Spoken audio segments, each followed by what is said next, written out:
यह कहानी सदियों पहले की है, जब गौतम बुद्ध भारत के विभिन्न हिस्सों में भ्रमण कर अपने उपदेश दे रहे थे।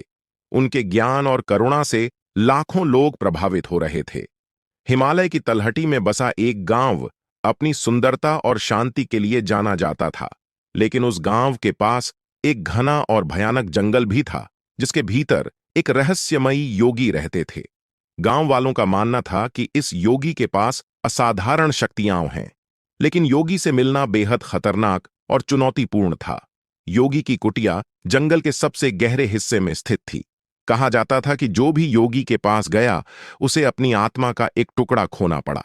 यह डरावनी मान्यता गांव के लोगों के दिल में घर कर चुकी थी।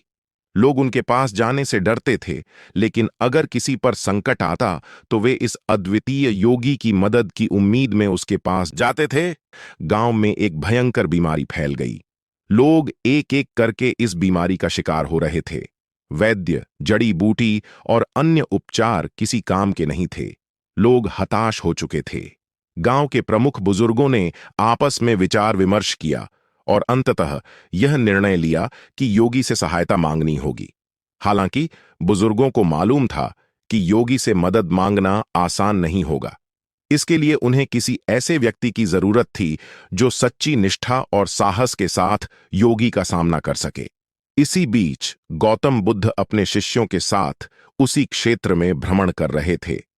गांव के लोग बुद्ध की करुणा और ज्ञान के बारे में सुन चुके थे, इसलिए उन्होंने बुद्ध से मिलने का निश्चय किया। बुद्ध गांव पहुंचे और जब उन्होंने गांव की स्थिति देखी तो वे बेहद चिंतित हुए। उन्होंने गांव के लोगों की बातें ध्यान से सुनी और कहा, सच्ची शक्ति और समाधान भीतर की शुद्धता से ही प्राप्त होते हैं। चलो, मैं तुम्हें उस योगी से मिलवाता हूं, लेकिन याद रखो, तुम्हें अपने भीतर अज्ञानता, भय और लालच को समाप्त करना होगा। बुद्ध ने गांव के कुछ लोगों को साथ लिया और जंगल की ओर बढ़े। जैसे जैसे वे जंगल के भीतर प्रवेश करते गए, चारों ओर की ध्वनियाएं और वातावरण अत्यधिक भयावह होता गया। पेड़ों की सरसराहट, अजीब सी आवाजें और हवा का घना हो जाना इस यात्रा को और भी रहस्यमयी बना रहा था। परंतु बुद्ध के शांति और करुणा से भरे व्यक्तित्व ने सभी को धैर्य बनाए रखने की प्रेरणा दी। घने पेड़ों के बीच आखिरकार वे योगी की कुटिया के पास पहुंचे। वह स्थान अद्वितीय शांति से भरा हुआ था, लेकिन उसमें एक गहरा रहस्य भी छिपा हुआ था। योगी ध्यान की मुद्रा में बैठे हुए थे। उनकी आंखें बंद थीं और उनके चारों ओर अजीब सी आभा फैल रही थी। बुद्ध ने उन्हें प्रणाम किया और बाकी गांव वालों ने भी ऐसा ही किया। योगी ने धीरे धीरे अपनी आंखें खोलीं। जैसे ही उनकी दृष्टि गौतम बुद्ध पर पड़ी, उन्होंने एक गहरी सांस ली और कहा, मैंने तुम्हारे आने की प्रतीक्षा की थी बुद्ध। मैं जानता था कि एक दिन तुम यहां आओगे। उनकी आवाज में गहराई और शक्ति थी। गौतम बुद्ध ने कहा, महान योगी, यह गांव संकट में है। हम आपकी सहायता चाहते हैं। योगी ने अपने चारों ओर देखा, जैसे वह इस दुनिया के परे किसी गहन सत्य को देख रहे हों। उन्होंने कहा, यह रोग साधारण नहीं है। यह लोगों के भीतर की अशुद्धियों का प्रतिबिंब है। इसे केवल योग की शक्ति से ठीक नहीं किया जा सकता, बल्कि इसके लिए सच्ची करुणा और आत्मशुद्धि की आवश्यकता है। योगी ने गांव के लोगों को ध्यान की एक विशेष विधि बताई और कहा, इस ध्यान और योग का पालन केवल वही कर सकेगा जो अपने भीतर की कमजोरियों से लड़ने के लिए तैयार हो। इसके लिए तुम्हें अपने भय और असुरक्षाओं को त्यागना होगा।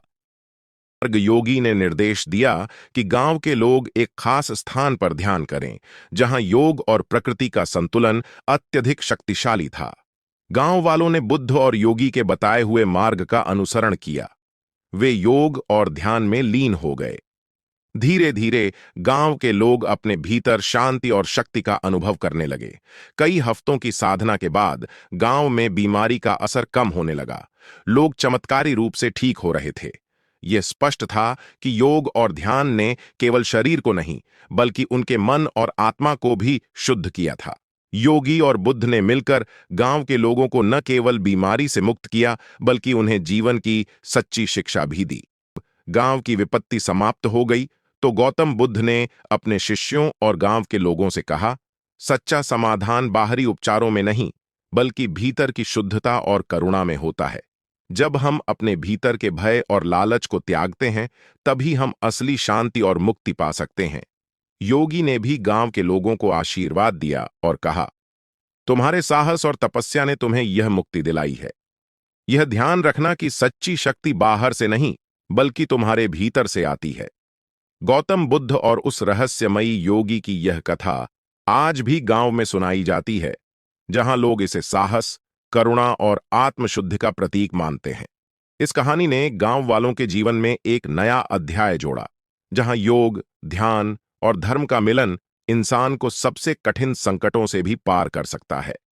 संदेश: जीवन के सबसे गहरे रहस्यों और सबसे कठिन संकटों का समाधान केवल योग और ध्यान से नहीं, बल्कि आत्मशुद्धि और सच्चे धर्म के पालन से होता है। ऐसी और वीडियो देखने के लिए चैनल को सब्सक्राइब करें और कमेंट में नमो बुद्धाय लिखना मत भूलिएगा।